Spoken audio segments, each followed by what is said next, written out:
Ladies and gentlemen, welcome to Change, a homeless survival experience. I'm gonna be honest with you, I was intrigued by the concept, but what made me buy the game was the cover art. Look at this cute dog, it just screams adopt me! And I was not disappointed. You can actually adopt a dog in the game, but more on that later. This one is easy to classify since its genre is already in the title. The survival part is easy enough to explain. You control a character, you have to make sure that he or she is well fed, kept safe and alive, yada yada yada. But the game also features some roguelike elements that throw you the occasional curveball. They will force you to do questionable and risky things because you might simply run out of options. But no price should be too high for your end goal, which is to get out of poverty and into a normal life again. You start the game out on the streets and at first you really won't know how to react to this new kind of reality, which in this case is pixel-based. We can check out the scenery, I suppose, but there is not much to see. In fact, the whole game takes place on the sidewalks of an unnamed city, which is also procedurally generated. That means you can luck out and everything you need will be close together, or not. In this case, you can always try to make the best out of your situation or simply change the area, which prompts the game to rearrange the number and places of the buildings. Once you settled, you can walk left and right, talk to people, enter some buildings, but that's about it. The presentation is held very simple, which is not a bad thing, but leaves something to be desired. You will see the same fences and the same kinds of buildings hundreds of times. In fact, because everything looks the same, you might get lost.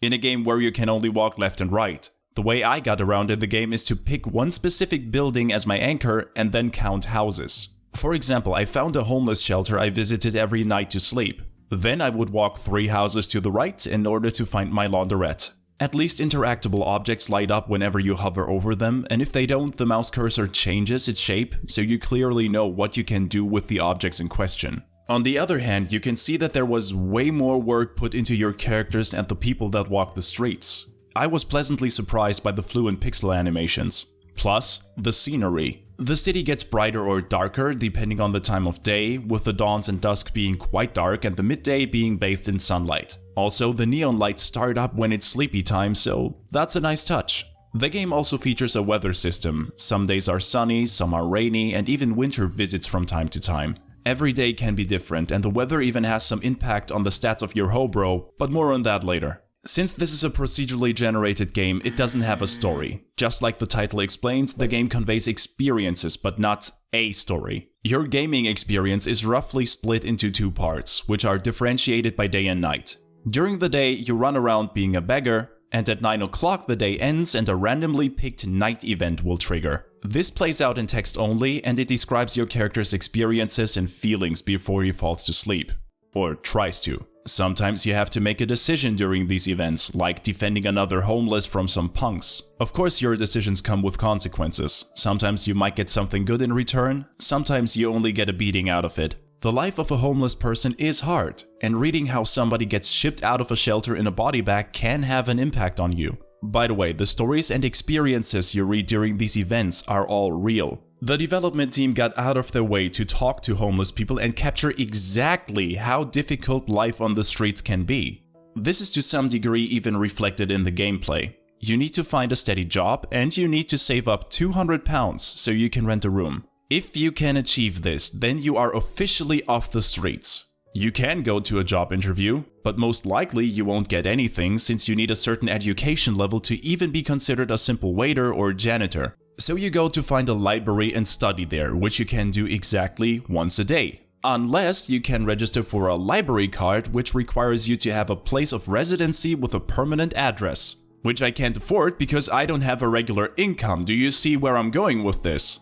There is a way around that. Homeless shelters, for example, can become your permanent residency, but you need to sleep there at least 5 times in a row and then keep sleeping there. Then you can get back up in the morning, go to the library, and then see if you are smart enough for a job. So far, so manageable. But we forgot about the survival mechanics here. Your character has needs you need to meet.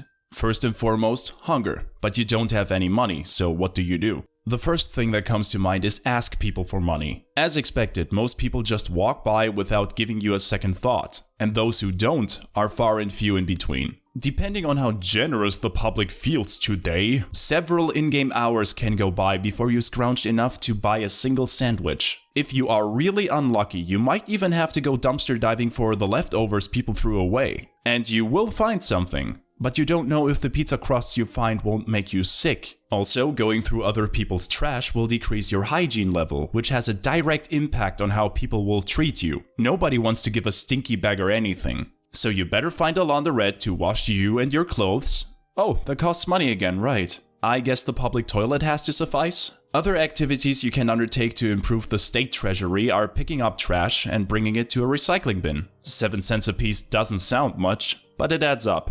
If you want a little more risk in your life, you can break into cars. At least one good item or a bit of cash is guaranteed, but of course, the risk is equally high. The pedestrians are even nice or cowardly enough to leave you alone. But if a cop on patrol finds you, you spend a day in jail, which is probably one of the worst things that can happen to you. Not because of your reputation, but because of your happiness meter, which all by itself looks depressed enough already. In other survival games, you got your health to worry about, and it will take a hit if one or more needs are not met. In Change, you don't have to worry about health. You have to worry about your happiness, which is basically a replacement for health.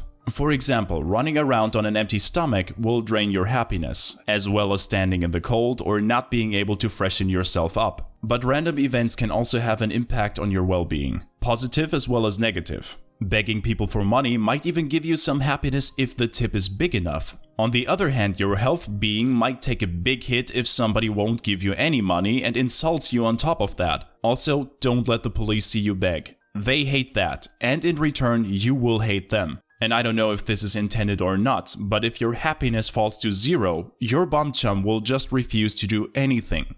And that's it. That's the game over. At this point, your character is essentially lost and you are forced to quit to the main menu, abandon your run, and start a new one in the hopes that you can do better next time. By the way, I didn't use a filter here. The game world will lose its color the less happiness you have, which is actually truth and fiction right there. It is proven by scientific studies that people who do not feel well perceive the world in a different way. And usually those people describe to pay way less attention to colors. But that's just a little info on the side. Nothing is more dangerous to your existence than losing your last bit of optimism, and you need to defend it at any price. Alcohol, for example, is a wonderful pick-me-up, and getting drunk once or twice is not that big of a deal. But it always carries the risk of getting addicted, and if that happens, you're basically ruined. From now on, you will lose happiness for every day you don't drink, and a beverage like that is expensive as hell. What's more devastating is that almost every building except shops will send you away because you are drunk. Truly, the only friend you have right now is the pavement. And if that happiness boost is not enough for you, you can even go to your trusty street vendor who will be more than happy to sell you some bliss. Usually in the form of a pill. Can you spell doom?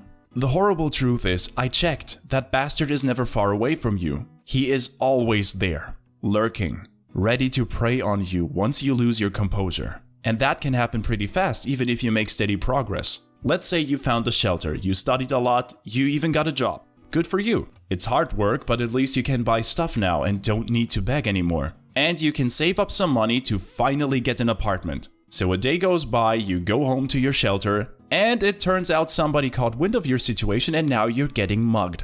Welcome back to 0. And you still have to show up to work on time, freshly showered and with nice clothes that you can't afford to wash anymore because you got no money. Speaking of work, there are several jobs you can apply for and all of them have their own events. As a janitor, for example, you can find some cash while you clean the place. Do you take it? Your guy learns from his experiences and adapts to being homeless. The game features a perk system that rewards you for sticking to a certain playstyle. Beg a lot and sooner or later you are given a choice between 2 or 3 begging perks. With the right perk, you will learn how to spot people who will definitely give you some money, or at least not yell at you when you ask. Also, there are numerous items which you can buy that make life on the street easier. One of the best items I could find was a simple can of deodorant. It boosts your hygiene to 100 for 2 full days, and whatever you do, it can't fall for that duration. But the more you play, the harder the game gets as well. It's in your best interest to get off the street as soon as possible because the city is working against you with its own perk system. Every 10th day or so, the city will make an investment into the police force or the recycling station and so on and on. Suddenly, there are more cops around. Or the pest control screwed up and every day you sleep on the street, a rat snatches one of your spare sandwiches, which can hurt extremely bad.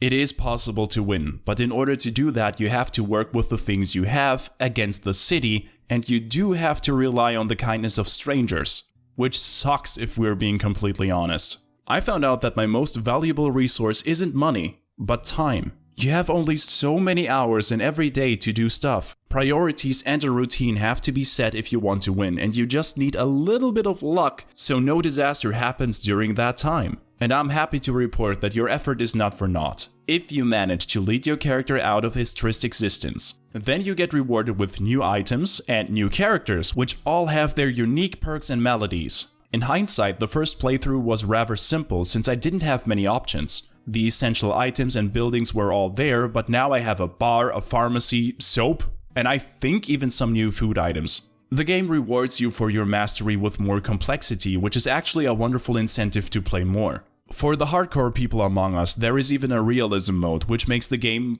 well, more realistic, aka more brutal than the experience already is. Okay, so here's the final word. All in all, Change is a very creative survival roguelike, and dare I say, it is kind of fun and addictive to go run after run and get my character into a better life. And I think I will play this from time to time. The strength of the game lies not in its presentation, but in the stories it presents. It depicts the situations a homeless person can and will fall to, and it depicts them without any filter. And as such, it is able to give you a little bit of insight into the life of unfortunate people. It might even change your perspective on things, if you let it. The game mechanics are deep enough to get you hooked for some time, and the fact that the game is separated into tiny days that are over in 3 minutes each make you want to play the oh-so-familiar just 3 minutes more. So if you like creative indie games, then this game is definitely for you. Now let's have a look at some stats before I leave you off. Out of all the players who buy the game, 13% actually finish at least one run, which is quite a good number if you compare it to Dark Souls, which was finished by 15.6% of the players who bought it. But after that, people start to lose a little bit of interest. The most played character after the first run is the Veteran, and his run only gets completed by 5.6% of all players. And the true ending, which gets unlocked after 3 successful runs, has only been seen by 3.8%. All items and buildings are unlocked by only 0.5%. And I think I know why. Most of the unlockables do not shake up the core gameplay enough to warrant more than a third run. Sure, you get soap or a hot dog, but at the end it's still an item you have already seen in some other forms. That doesn't make the game bad, but as the numbers show, it is simply not enough to keep people's attention over a long period of time. But that is fine, because as stupid as it sounds, the gameplay is not king here. The story and the experience is. With an average playtime of 5 hours per run if you're good, and a price tag of $14.67, you can pick up the game without any worries. And by buying the game, you would be doing something good in the process. 20% of Delve's Interactive's profits from this game will be donated to charities focused on the issue of homelessness, which in my opinion beats donating money to Kylie Jenner so she can become a billionaire. But what the hell do I know? Anyway, thank you for watching, and see ya.